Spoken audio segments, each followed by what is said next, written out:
गंगा दशहरा का आध्यात्मिक स्वरूप। ज्येष्ठ मास के शुक्ल पक्ष की 10वीं तिथि को गंगा दशहरा कहते हैं। इसी तिथि को बुधवार के दिन हस्ती नक्षत्र में गंगा जी इस भूतल पर अवतरित हुई थी। इसीलिए इसी तिथि को गंगा दशहरा का पावन पर्व बड़े हर्षोल्लास के साथ मनाया जाता है। इस अवसर पर गंगा के पावन तट पर लाखों लोग एकत्रित होते हैं और गंगा के पवित्र जल में स्नान एवं पूजा पाठ करते हैं। इसी तिथि को संत महात्माओं एवं आध्यात्मिक महापुरुषों के सत्संग प्रवचनों का भी आयोजन होता है। इसी तिथि पर गंगा स्नान, दान एवं तर्पण करने से मनुष्य 10 पापों का हरण होता है।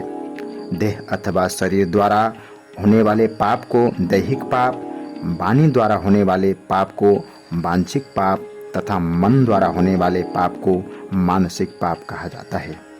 प्राचीन काल से ही पवित्र पावनी गंगा के तट पर साधु संत ऋषि मुनि गंगा दशहरा का पर्व मनाते आ रहे हैं।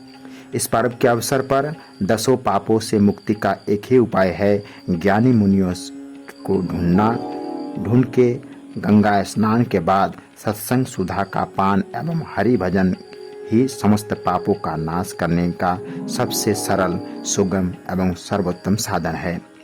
वस्तुतः सत्संग रूपी गंगा में स्नान करने वाले व्यक्ति ही दैहिक, वांछिक और मानसिक पापों से मुक्ति पा सकता है। यथार्थ में गंगा का ज्ञान स्वरूप है।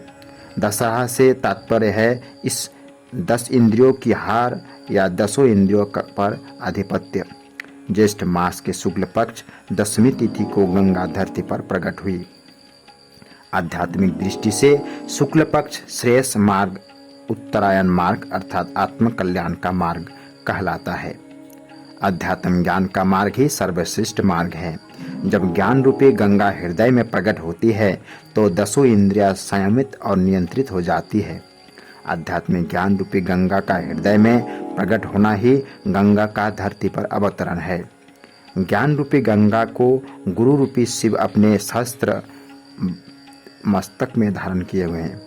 जब जगत जीवों के कल्याण के लिए भगीरथ रूपी जिज्ञासु एवं श्रद्धालु साधक गुरु रूपी शिव जीवों के उद्धार के लिए ज्ञान रूपी गंगा को प्रोत्साहित करता है, त्रय तापों से त्रसित मानव जब ज्ञान रूपी गंगा के शीतल और पवित्र जल में स्नान करता है तो उसके समस्त तापों का नाश होता है और समस्त पापों से मुक्त होकर वह परमानंद को प्राप्त करता है।